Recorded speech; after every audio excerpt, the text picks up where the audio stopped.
What's up, everyone, and welcome back to Movie Race.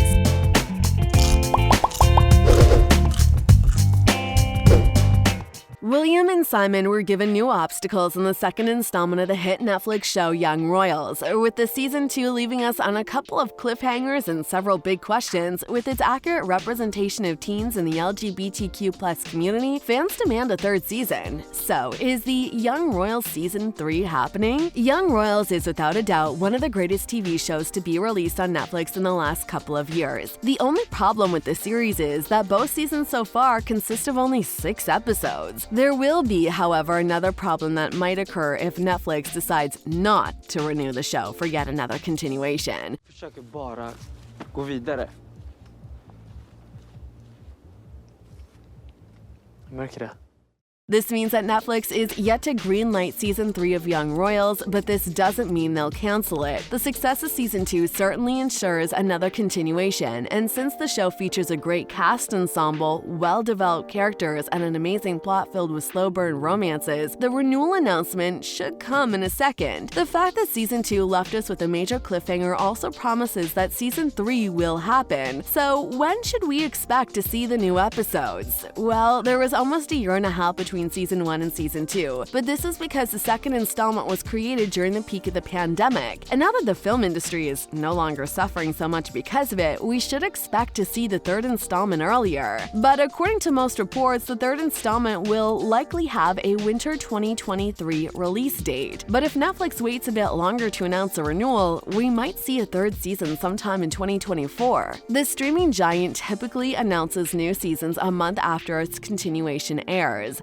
Let's just hope Netflix won't decide to cancel the project. So, is everyone returning for Season 3? Since the show mostly focuses on the relationship between William and Simon, we expect that the actors Edvin and Omar to return and reprise their roles in the third installment. We also expect you to smash that like button if you haven't done it already. No, seriously, we can also expect to see the show's villains and William's second cousin, August of Arnaz, played by Malte, and there's Frida, who plays Simon's sister Sarah, and Nikita, Felice. Since this would be a new installment, we should also expect to see some new faces joining the already familiar cast ensemble. However, it's too early for fans to know who's joining the series. One cast member who probably won't return is Ivor in the role of Prince Eric. At the very end of Season 1, William's older brother died, but he appeared through flashbacks in Season 2. And as we learn their story, Eric will be given less and less screen time, sadly because he's such a lovable character. Now, let's get into some exciting plot details, shall we? As previously mentioned, the show mostly focuses on the rocky relationship between Simon and Prince Wilhelm of Sweden. The first season ended with a huge betrayal, and their relationship went from complicated to really complicated. These two tried to move on, with Simon even dating a new guy at one point in order to forget Will. In the finale in the second installment, he agrees to date William in secret when all of a sudden the prince reveals that it was him that leaked the sex tape. By doing this, he reveals that he's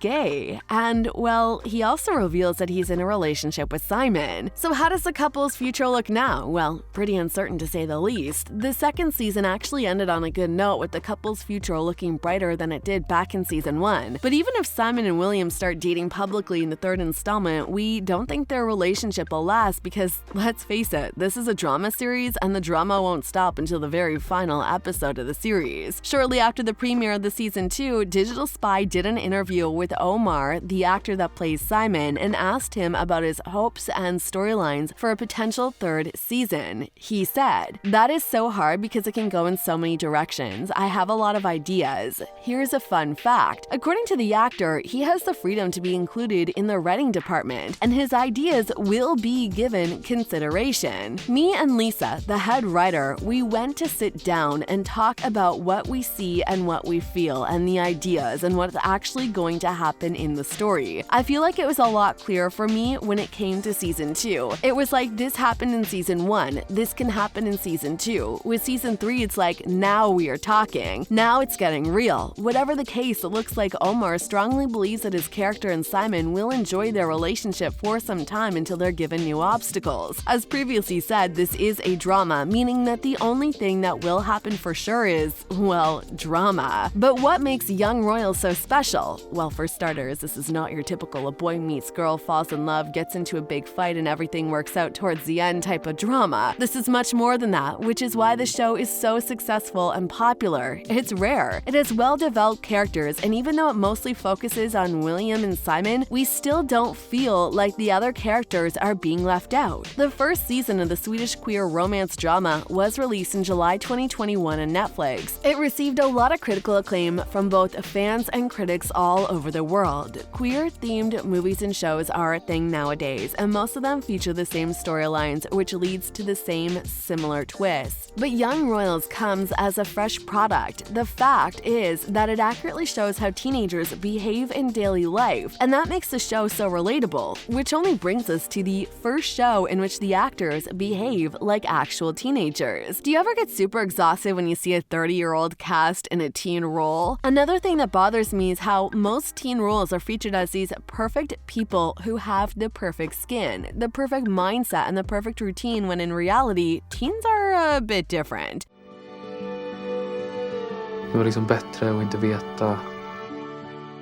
It is a Hollywood trend to cast actors in their late 20s or 30s to play the role of high schoolers. So when a 30-year-old tries to behave like a teen, the whole project feels a bit awkward. Don't you think so? However, the cast of Young Royals is close to the age of their characters, and we really applaud the casting team for such amazing casting choices. Edvin is 19 years old and plays Prince Wilhelm, and Omar is a 24-year-old who plays the role of Simon, William's love interest. Both of them have done a great job at accurate representation of both teens and the LGBTQ+ people. The fact that the creators made sure to make the lead characters show off their acne makes the series more relatable and, of course, more enjoyable. Even if the whole thing was done coincidentally, it's great to see the storyline's authenticity. Of course, the story is good, so you don't even need to care about the pimples on William's face. We also feel a need to take a moment and appreciate the supporting cast members. Malte, who plays August, William's cousin, Frida, Sarah, Simon's sister, and Nikita, Felice, a fellow student, who are also near the same age as their characters.